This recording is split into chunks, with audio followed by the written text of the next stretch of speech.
Okay, family, you know what time it is. It is time for us to go all the way in to chapter 5. Great chapter. One of my favorite chapters. One of my favorite topics. We're going to be talking about creating a product to client fit. Product to client fit. So, how does this relate to grant funding? Right? Because I'm not teaching you guys, or funding in general. I'm not teaching any of you guys these things because it's cool to just be online talking, right? This is important because when funders are looking for ideas that they want to fund, that they think have legs, that they think is going to move, how the product's going to move and shape the customer, how the customer is going to engage with it, they're looking for product fit. They want to make sure that you know how the product is going to operate, why the consumer is going to engage with the product. They want to know all these things, okay? Where you're going to sell, why you chose to sell there.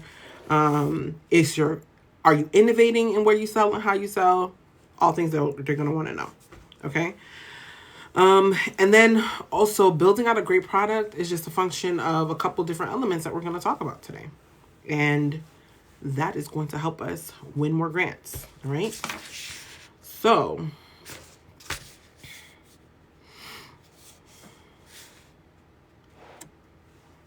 okay.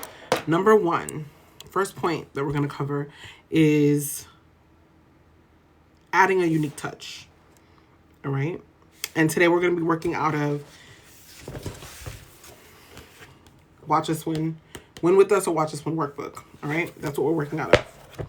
So, first point is going to be the actual product or service. How are you adding a unique touch? Or how are you innovating? I want you guys to get out of the idea that innovation is a function of it being, they're having like a technological element to it. That does not necessarily have to be true, all right?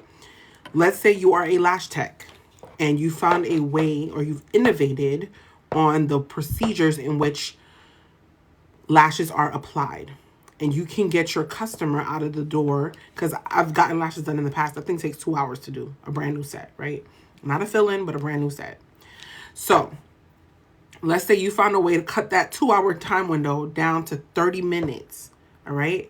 That is innovative. You've innovated on time. Like, you've created a new way to produce the same result and the same outcome without the time constraint.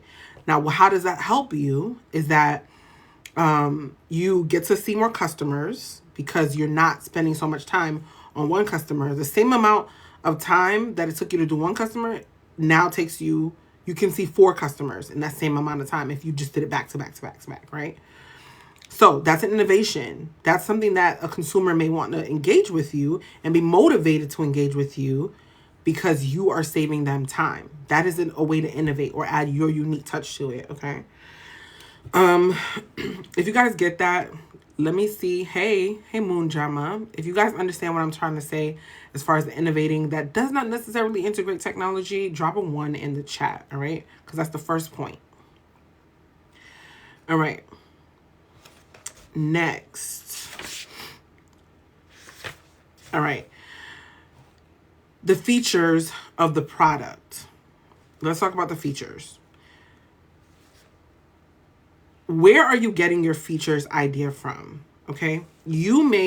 Sometimes a product is developed as a function of you solving a problem for yourself and then thinking that because you had that same problem, other people will have the same problem too and they'll just accept your product as is. But maybe, and we'll talk about this more a little bit in chapter 6, but maybe you need to expand on your features and that will get more customers in the door.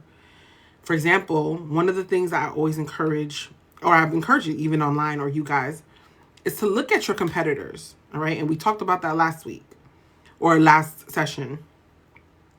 Look at your competitors. What are they doing? What features do they have? What features are you missing, right? That's something that you want to do as an exercise because maybe your product is missing some core features that your competitor is willing to implement or willing to do that you don't have, that's keeping customers away from you. That could be possible. All right. So now you're going to look at the people who are doing something similar to you, and you want to see how many products they sold, what the features are, what customers are saying about it, whether they like it or not. If they don't like it, what are they saying they don't like about it? And you're not going to integrate those things because you don't want to put yourself out of the competition too, right? And that could be how you innovated. Maybe you just created the best product because you've gone through all your competitors. You see what customers are complaining about. You see how to improve on it. And then that's what made you a better product because you were able to implement those things that consumers are saying they want. That may very well be how you innovate. Okay.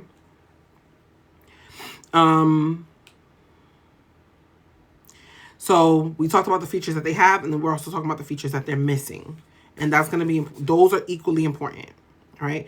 Don't keep putting, and then not taking away because there are things that consumers don't want. I'm trying to think of an example of a product that has features that okay, I'm going to tell you right now. So I have an iPhone, right? I don't care for the fact that iPhone needs to update their phone every 3 seconds, right? That is a chief complaint of mine. Every other week there's an update, okay? And then also when you don't update it, it just gets so slow and unusable, okay? I know that's not a real word. It's just so difficult to use. That's a feature I don't care for. But if there was something comparable to the iPhone and all of the elements all of the features that made me happy, and then they removed that barrier for me, I would switch, all right? And remember, we talked about in previous sessions, it's really difficult to get a client to, hey, Shelly, it's really difficult to get a client to move away from a consumer or a brand that they already love. Consumers don't typically shift when they know and love something. Even new entrants into the market, yes, that's a competitive disadvantage. And we'll talk more about that when we go into SWOTs. But it's not so discouraging that people will not go back to the brand that they know and love if your brand is not superior in some way, right? Tide lovers love Tide. Gain lovers love Gain. They're loyal to their brands, okay? So, for example, for me, with the iPhone example, if I found something that was similar but didn't require all of these updates and it gets slow every single time that I needed to update it, I would prefer that, and I would go to that brand, all right? So, even though I have all Apple products, I would still move, right? All right. The next thing we want to look at is what features could you offer that can add a value to your consumer? And those are all three or four. Those are all 4 elements that you want to integrate into the product, into the offering, and how you're talking about the product and offering in order to be more attractive to grant funders, because they know that you have a product that consumers are going to want. You're not spending their money because it's their money.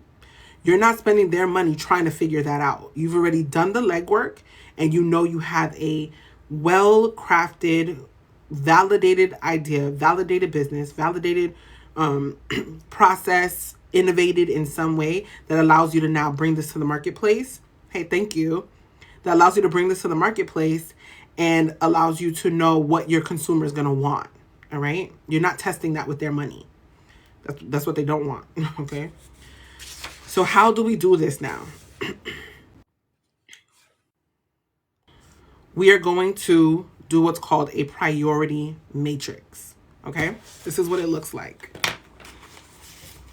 All right? It's 4 boxes.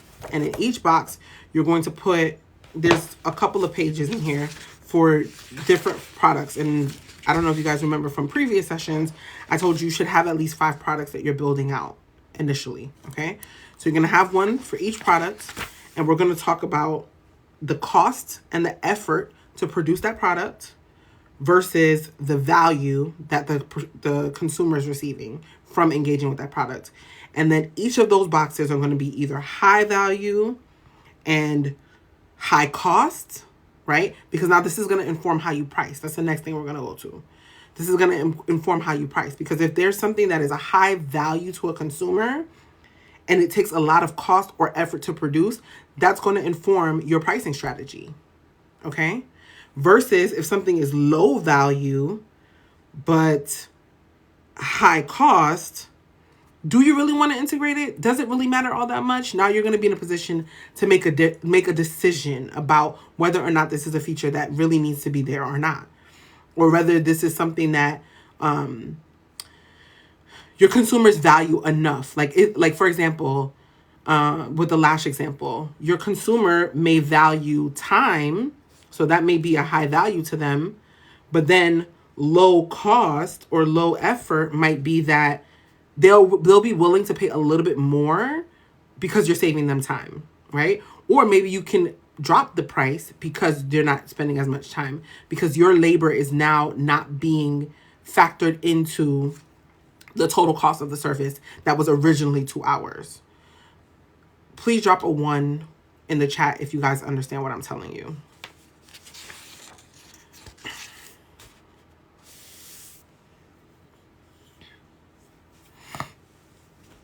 All right, cool.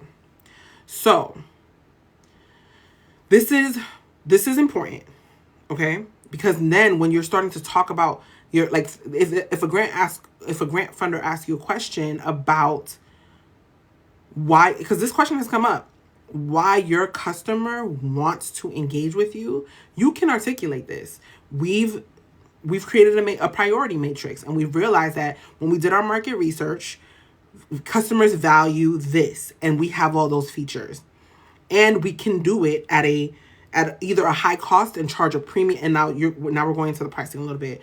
We can use a premium pricing model in order to make up for that value. Or you can say that we've decided to add this because it's low cost, but still high value, and we're able to get a good margin because of it, right? So that's the language that you can use around answering those questions when you're on a grant application. But you need to know your product, and you need to be able to measure the priority in the products that you're going to be building out. So now let's say I want to be able to do this with a real product. Let me think.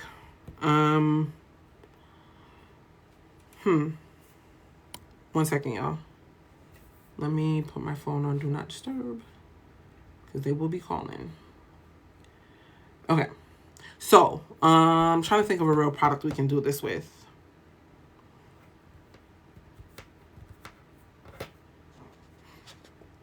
Let's do it with lashes, right? Why not? We're already talking about lash techs. So, I'm going to put value here on this axis, and I'm going to put cost or effort on, is this X or Y? Whatever. This axis right here, right? So let's say that I'm able, as a business owner, I'm able to produce this product at a low cost. My lashes, if I buy them in bulk, I can get them at a really low cost, right? So I would go to this quadrant right here on the bottom left, my left, right? Because it's a low cost effort, but it's a high value to the client, because the client that's coming into me to be able to get their lashes done, they value their appearance, right? That's what they're coming in for. But I would also say another feature as far as high value here and high effort, which would go into this quadrant right here, is the time. Because remember, we're talking about how the consumer can innovate, how the business owner can innovate on time, right? So high value is the time that it takes me to do it. If I can get it done in less time, that is of high value to the consumer, top, and then high effort, low cost, right?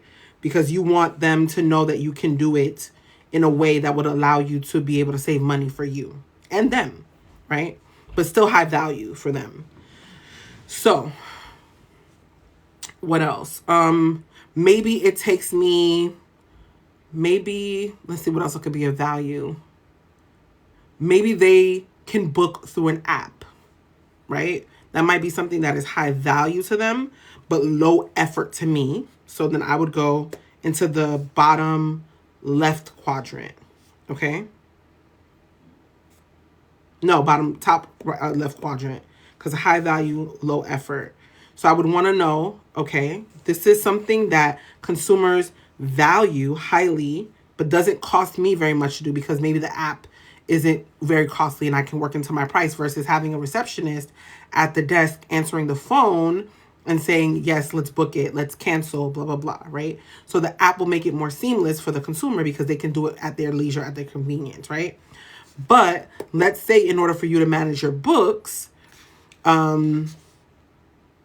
you want there to be like a $10 late fee if they don't cancel in a certain period of time, right? Let's say they have to cancel 4 hours in advance. That would probably be low value to a client because they don't want to get dinged for late cancellations. Excuse me, I couldn't think of the word. But it also is a low effort for you to be able to do it because, again, you don't have somebody managing that and it will cost you more to manage it. Okay, so you would put that in the bottom left quadrant because they don't value that. They don't value the additional charge or additional fee, but it's also costing you less if you have a way to manage it and automatically bill them too. All right. All right. So does any of this make sense to you guys with that example implemented? Another one in the chat would be really helpful to help me understand whether you guys do or not. All right. And you would do that with all 5 of your products. And this goes for services too. I'm saying products, but your service, this goes for your service as well. All right. So please drop one in the chat if you guys understand what I'm telling you guys.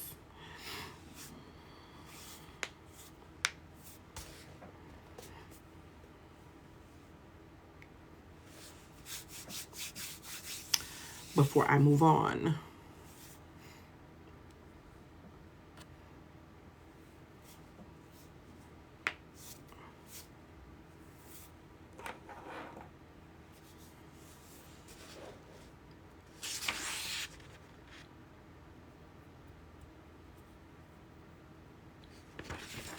All right, I'm going to assume you understand since no one said anything. So, next, but not least, in any way, shape, or form, is going to be your competitor, okay? I'm going through the workbook. It's the Win With Us or Watch Us Win. I just hit myself in the face with it. The Win With Us and Watch Us Win workbook. It is available in the link in my bio, all right?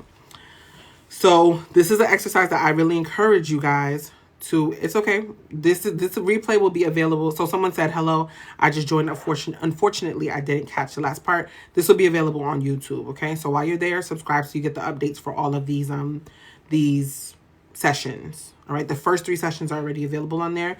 We're working on chapter 5 right now. I really want you guys to do these exercises because at the end of the workbook, you'll see how all of this goes into being able to answer grant funding questions when you're going through these applications a lot easier. All right. And you'll understand also why they're asking the questions that they're asking because it's important. Next is competition. Now, this is an important chapter, and this is an important section of the chapter because a lot of people are scared to look into their competition, unfortunately. But it's a really important piece to what we do, okay? Everyone has a competitor. And if you're in a market that you don't have one, then you're lucky, really, really lucky to be in it, okay? With no one else trying to create something like it or trying to do something similar.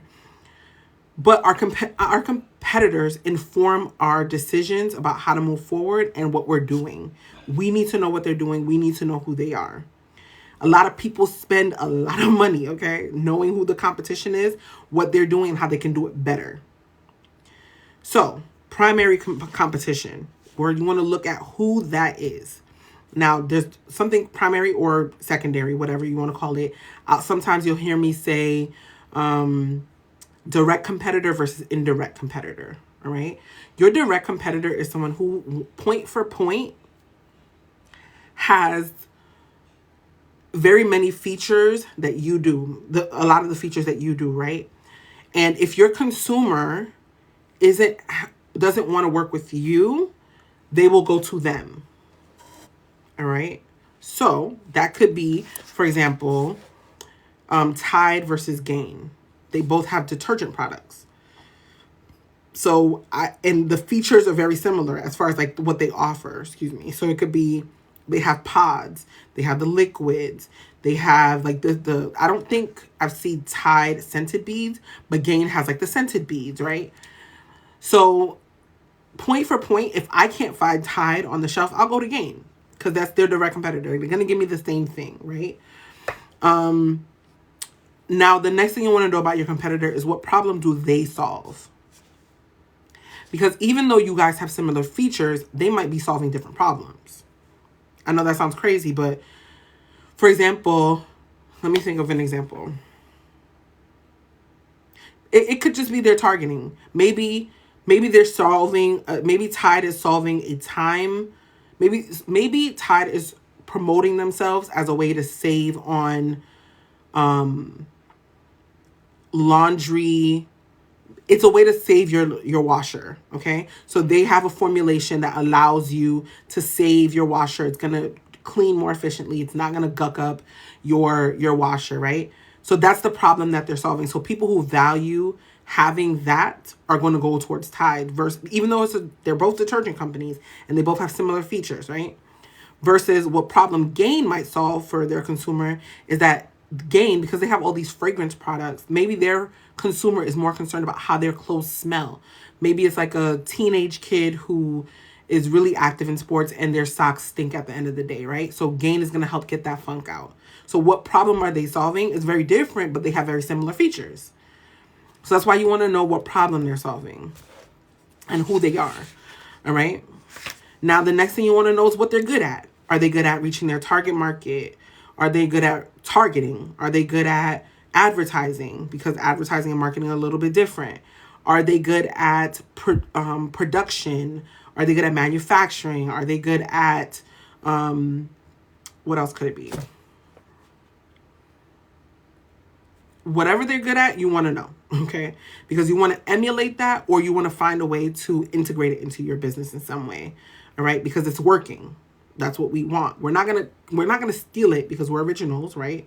But we're gonna implement the framework for what they're doing. So, example, if they have really good marketing and they're on social media, and that's how they're reaching their people, maybe you want to get on social media. Just an idea, right? Am I saying steal their ad copy and steal their targeting, all that stuff? No. But I'm saying that's how you know that they're good at marketing, or they're good at being in the right place, finding their consumer. You want to go where those consumers are too. If you sell products with similar features. And then also you want to look at where's there room for improvement in what they're doing, because nobody's perfect. Even Apple has weak spots, right? Where is there room for improvement? And you can go back into their product offerings on Amazon or whatever the case may be, and look at what their customers are saying. Or maybe they didn't put enough effort into certain spaces. One of the things that I think, as far as like the apps and the integrations that I use, is that I love to be able to get an answer pretty quickly. One of the rooms for improvement for those technologies is that I wish there was like a customer service support, but there's not. You got to send an email. You got to wait for them to get back to you, blah, blah, blah, right? So that is room for improvement in that brand, because I think that would make it more accessible, but they don't have that feature. So if I was going to build a competitor to that technology, I would find a way to integrate support, all right, where that's accessible. Let me know if you guys understand what we're talking about so far, so we can move on to the next part of this, because we have quite a bit to go through today.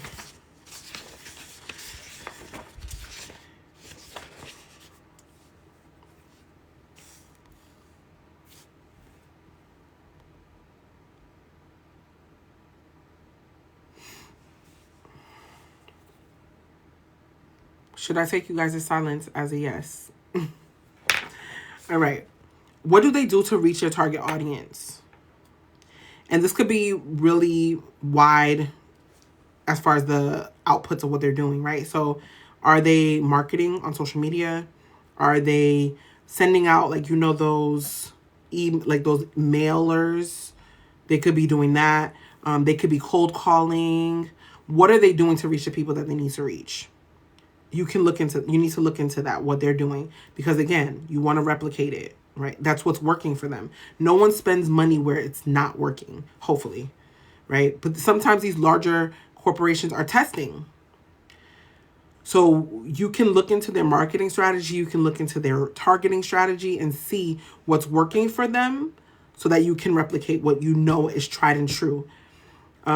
And then I would also say maybe look into industry-specific things that they're doing, or industry-specific, or marketing or targeting that is industry-specific, and see if they're adhering to that or if they're innovating in some way.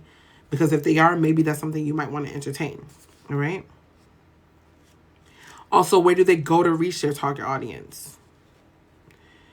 It's not always social media. Sometimes it's publications. It might be a magazine.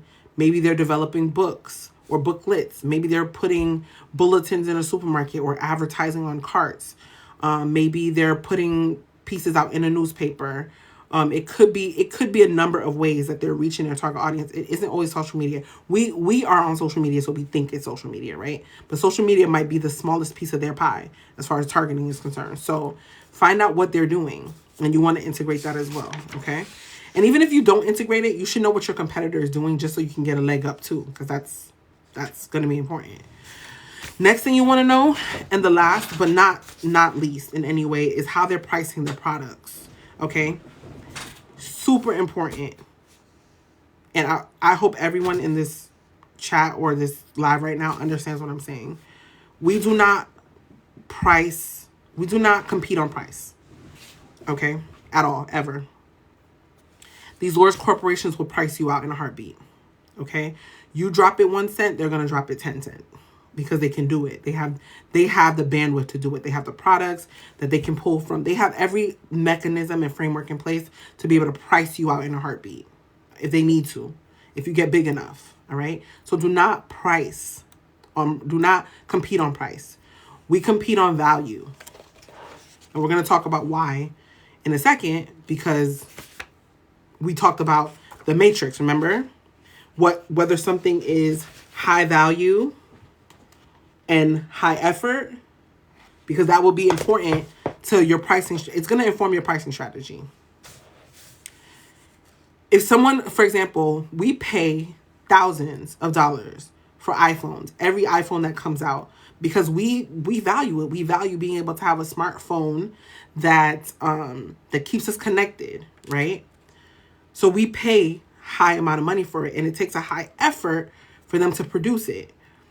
They produce it somewhere else, right? They don't produce it here in this. A lot of pieces, at least, aren't produced here in the state because that would cost more for them. It would produce a higher cost.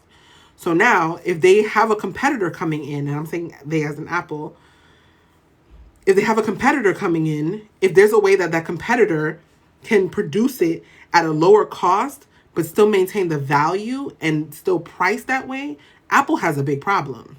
Real big problem. Okay? Because now that company has a wider margin that they can play around with and adjust the price, right?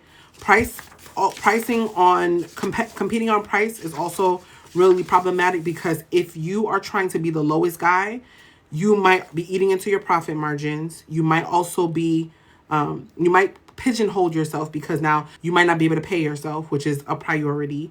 And also, if the price of things goes up, now you have a problem. Another thing is discounts, right? You want to be able to run a sale. You want to be able to create a bundle. You want to mess around with your pricing structure. You're going to have a hard time doing that if you're trying to compete on price.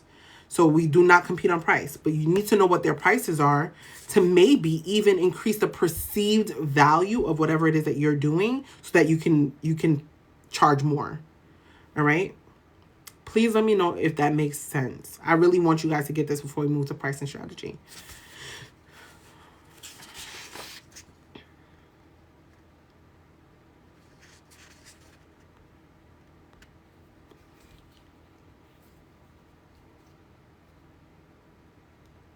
And then we're going to play like a little tiny game.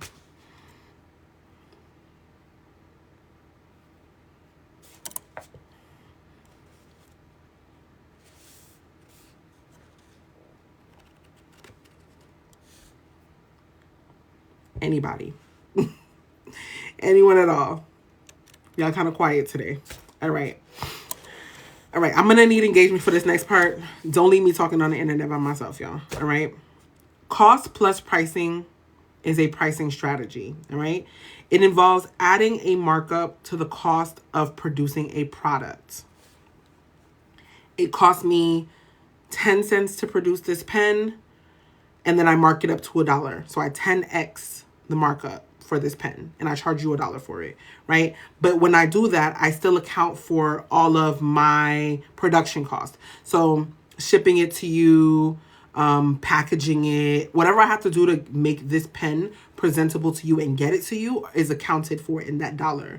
And then also the margin that I want, right? So let's say all the production cost, including shipping and everything to you, was 20 cents, right? And I charge you, and I say, okay, let me mark it up to a dollar, but I also want to pad my margin a little bit by charging an additional 20 cents. So I know that at the minimum, I'm being able to break even to produce it. And then I know I have that cushion in that additional 80 cents, right? So 40 cents is accounted for. All right. Can anyone else think of a product that uses the cost plus pricing strategy?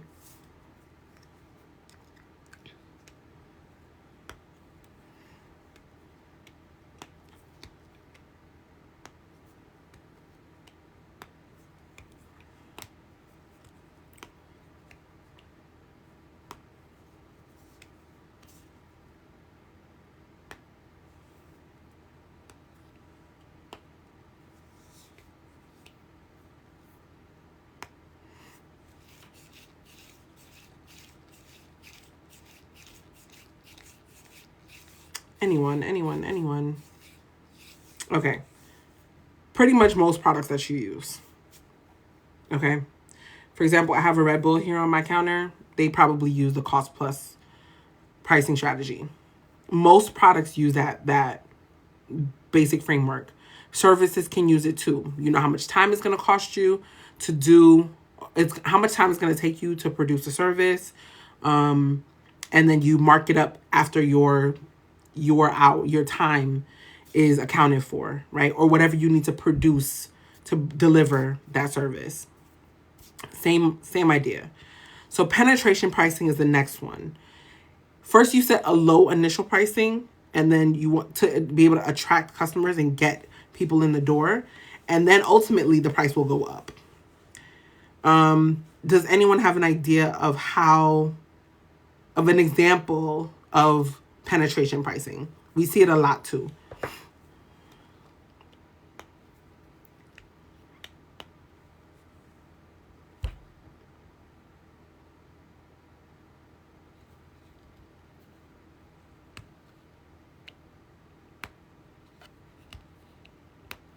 Nobody? Okay. I'm not going to ask y'all no more. I got it. Message received. All right. An example of penetration pricing would be like a streaming service, right? You know how they give you a free trial, right? For like 20 days, and then you have to, well, not even, it wouldn't be free because that would be a different model. But they say that you can try it for $1. That's the initial entry price, right? They'll say you can, or they'll give you, cable companies do this all the time, penetration price, to get you in the door. They want to get you hooked. So they'll give you 3 months at $10, and then you have to go up to $100 after the 3-month period is up, right? Now you're already invested and you love the thing. That is an example of penetration pricing. Now, value-based pricing is another strategy, and that one is just based on the perceived value of the product, all right? Organic, what's the other word that they like to use? Organic, artisan, what else? There's a bunch of buzzwords that are like premium words. I'm trying to think of one right now. So organic, artisan, those kind of words are to help increase the perceived value of the thing. And just based on the perceived value, free range. That's what I was thinking of. Free range, right? Free range eggs. Just based on the words that they're using and the perceived value to the customer, because they're supposedly better, they can charge more for it just because of that. All right? That's it. Nothing else. Just because it seems more superior to another product. All right? Competitive product pricing. Now, this one is based on competitor pricing strategies. Least favorite, don't do it. All right? But they do it. Right? So, for example, hotels would be a really good example of competitor pricing. Competitor pricing and dynamic pricing, kind of, because it can change depending on what you're doing, right? So competitor pricing, a hotel marks up. Let me go back. Beyonce's coming into town, and they know Beyonce's coming into town.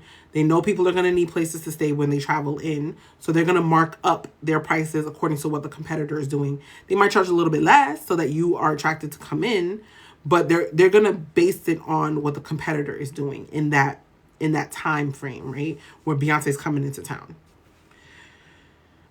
People use it, again, don't care for it. Skimming pricing is another one, right? So high initial price for new innovative products. Not Amazon, Apple does this, okay? At first, when you first get the new, let's say, I don't know what iPhone they're on now. I kid you not. I really have no clue.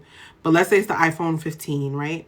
When the iPhone 15 first comes out, they're going to charge you a high value for it because they've innovated on it, and innovative in big quotes, all right? Because they've innovated on it. But then once the iPhone 16 comes out, the iPhone 15 doesn't cost as much because it's not as new. So skimming pricing is related to things that are innovative or new. And then when a new iteration of it comes out, the first one is now discounted, or you can save money on it, okay? Another example of skimming pricing is holiday things, right? Right before the holiday, it costs the retail cost of it. But then once the holiday passes, the price is skimmed because it's no longer relevant. So that's why you shop for chocolate the day after Valentine.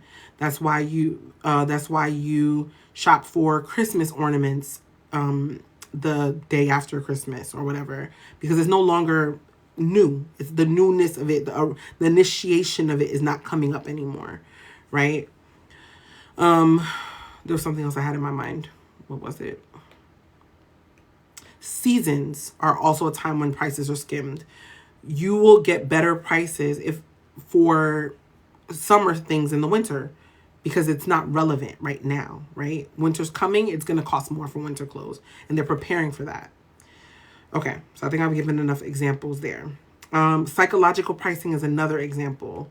And that is just basing your pricing on certain numbers, right? So, for example, $1.99 instead of $2. That's something that they use to play with us. 97 cents, 98 cents, those kind of things, to make it seem or be perceived to be less expensive, but it's the same price if you just round it up most cases, right? All right. Now, bundle pricing is another strategy, right? So selling a set of products for a total lower cost, all right? So for example, let's say, matter of fact, let me give you an example with Red Bull. So I buy a pack of it because the price of it seems, if I were to buy, like, let's say 12, right? If I were to buy 12 individual ones, it will cost me more than if I just purchased a pack. So, that is an example of bundle pricing. They're packaging several of them, and they're still accounting for their unit cost. Every single one of them is what they want it to cost, right? But if you had got an individual at the same size, it wouldn't make sense to purchase it. That's why you see things packaged the way that they are in most cases, but they'll still sell you it individually. Or sometimes you'll see things for like 3 for the price of 1. Or sometimes you'll see, or buy 3 get 2 free or something like that, right? They've batched up the 5 products and accounted for the cost of them. They have, right? In most cases, you're not getting a discount. So what else? Oh, I did not mean to do that, Robert. Okay. Premium pricing is another one. All right. Keeping prices high to encourage a luxury brand image. Louis Vuitton, Chanel, Dior, all premium pricing, right? They're trying to keep a certain person out of, like, they're creating a sense of exclusivity so that people who are in a certain group of people can continue to purchase from them. And it encourages that sense of like, oh, I can't access that, so this is exclusive. And they do that through pricing. All right. Accessibility. That's really all that is. So those are things that are, so if we're looking at the product matrix or the priority matrix for the products, those are things that are typically high value, high effort, high cost. All right. And you're going to mark it up significantly so that you make up for that. Even though Louis Vuitton uses like, hybrid products now, their leather is still, it's still good leather. It's still like the craftsmanship around their shoes is still superior. They've trademarked that color, right, on the red bottom. So they can charge a premium for all that. The next and last one that I mentioned in the workbook is economy pricing, right? So very low pricing, minimal marketing cost, aimed at people who are price sensitive. And I mentioned this one because that there's a group of people who don't want to pay premium prices for things. They want to pay economy pricing for things. Like examples for like hotels, for example, you have economy lodging, and then there's like regular lodging, and then really premium lodging, right? So depending on where the person is what the person can afford, they still have an option to do an economy style pricing for where they want to stay when they go out of town, right? And people know this. That, well, corporations know this. There are people who will look at this and say, I don't want to spend $100 a night. I only want to spend 40. Okay. Economy pricing, is also generic medications as an example. Why pay $10 for Zyrtec when I can get the Walmart brand for $4, right? Why pay the $6 markup when it's the same exact product? For real, like if you look at the ingredients, it's the same. How much of it they put in it, who knows? But it's the same ingredients, right? So generic things are also an example of that. Now, pricing is it's a big strategy. Like you can work it in many different ways. There's dynamic pricing. There's other pricing strategies that I didn't mention. I only mentioned 9 in the book. And there's still more that you can implement. So this is just a kind of starting place so you know what kind of pricing strategy you want to use. And then I also mentioned additional resources that you can access. These are all podcast episodes talking about pricing. We did 4 episodes on it. Pricing for profitability, pricing your worth and your work, pricing strategy and business methods, and then pricing for profit, increased gross income with pricing strategies. All right. I would say if you're going to start anywhere, start with episode 27 with Cheat Majuri, Mercury, because he breaks down, when we're talking, we break down a bunch of different elements, and that's episode 27. Okay. So, what else? Next, you're going to break down what pricing structure or pricing strategy your competitor uses for their products that are similar to yours, and then what strategy they are using to be able to implement that, right? So how do they price their product? What strategy are they using? Is it something that you can implement too? Because it might not be, right? Maybe their costs are too high, so you can't do that because your costs are nowhere near it, so you can't develop that premium strategy to create that perceived or that perception of more value because your products, your effort and your cost are not as high, right? Maybe they do psychological pricing, but that's something you can implement. And also, you can implement multiple strategies at a time. You do not have to stick to one, right?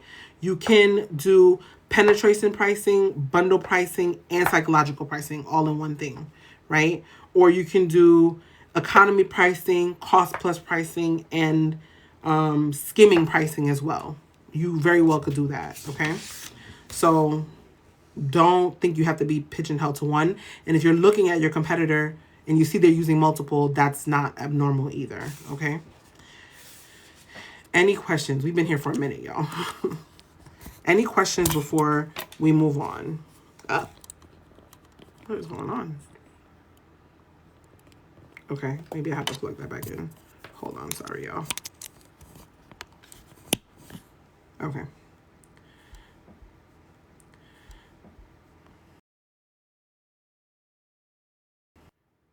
Okay.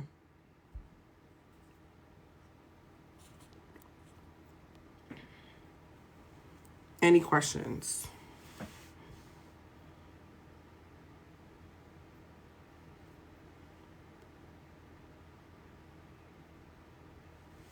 No? Okay. If that changes, feel free to ask. Now, the next part, and I think this might be the last part for session 5. Yes. Yes, it is. Okay. Is the SWOT analysis. Now, I know Shelly's here. I think I still see your Abby here. If you're still here, you're going to get the more in-depth training on this, but because you're joining the funding formula. But for those of you guys that just want the workbook and just want to the preliminary breakdown of it, SWOT analysis is a strategic planning tool. Every company should have one, period. I have a SWOT for my SWOT, okay?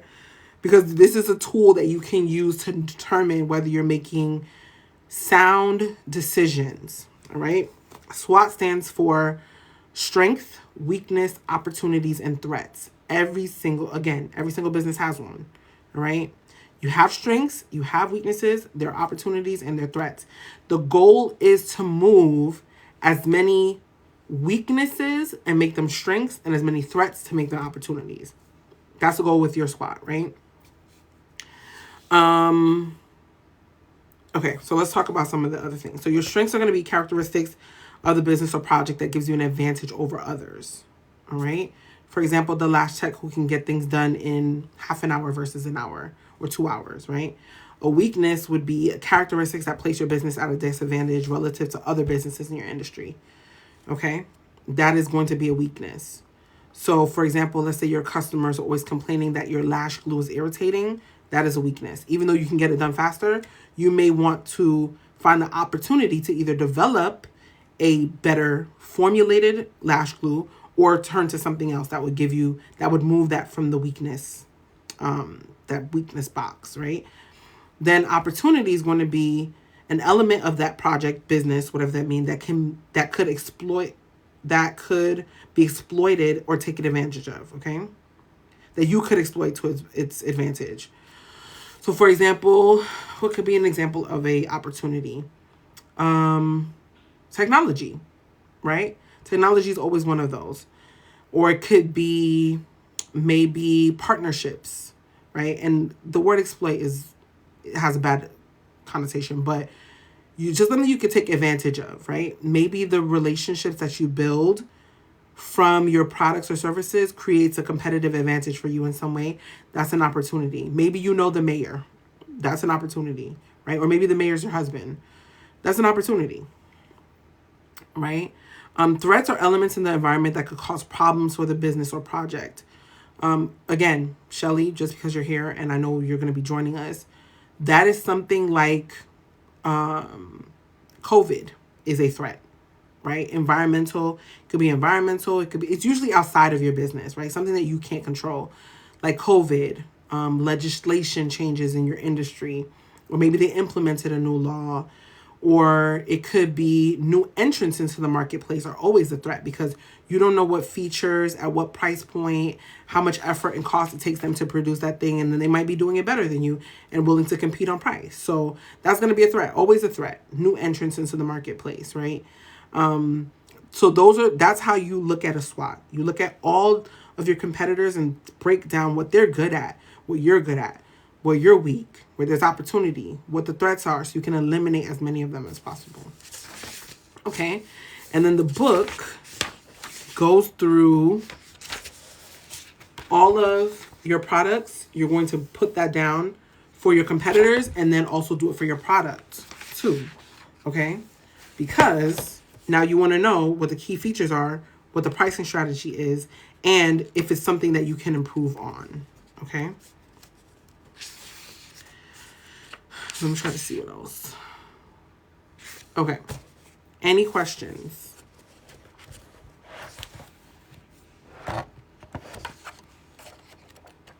Because I think we're done for this session.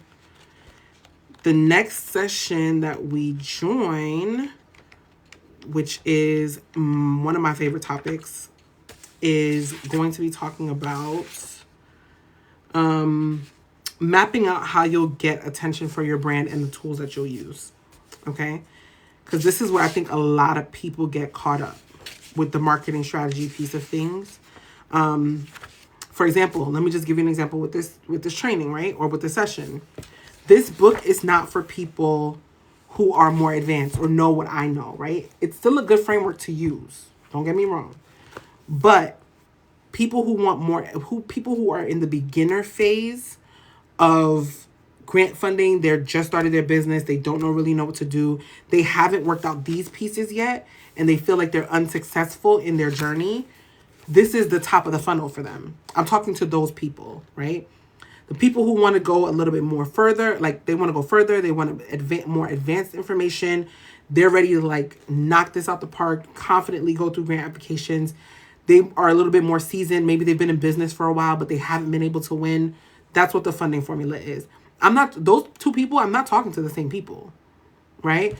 So you understanding that will help you not only create content, but it will help funders know who you're talking to, right? Again, because if you're developing a product, and you're going to hear me bounce back and forth between different things because all of these play a part in developing your business. Each of these things are steps that you need to take. If you can't make it through this book, you shouldn't be applying for grants. I'm going to take the liberty of saying that because it's a waste of your time. If you can't make it through these elements, you can't tell me what these things are, who your competitors are. When they're asking you these things in the grant applications, they're going to know you're uninformed, right? So if I'm building out a product and I know who my target is, I should know how to talk to them, right? So that's going to be a certain place or a certain area within my marketing plan, which is going to be in your business plan, that tells you, okay, I know my customers so well, I know how to market to them. This book I'm not giving to people in the funding formula. This is not going to help them. They're going to be way advanced, all right? But someone who doesn't know would use this. And you build out different products and offerings for people to come in and work with you, because not everybody might be at the top of the top with you. Some people might need a little bit something scaled back to be able to offer them support to confidently move into the next step, right? But you need to know where they are in their journey, what they know, what they don't know. And we're going to be going through that in session 6, all right? That's what session 6 is for. If you'd like, you can grab your copy and join me. The book comes with a community, all right? So it's going to be like a Telegram community. It's something that we all just can drop resources. I'll meet with you guys once a month versus like once a week with the more advanced crew. So this is once a month. We'll come together, but we're going to be dropping resources in there, helping you with anywhere that you get stuck in the workbook, because I know this is something that's new to you. So I'm making myself available in that way. All right. I'll drop a Zoom link once a month so we can get together. What else? Let me see. All right. Any questions before I go?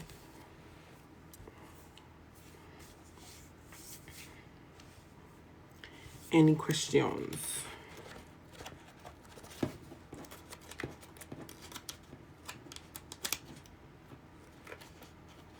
No.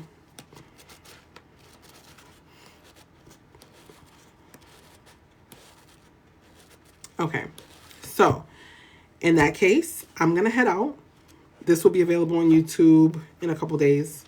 But if you're subscribed, you'll get a notification. All right. Session 4 will be available today. All right. Y'all be blessed. Y'all be good. And see you soon.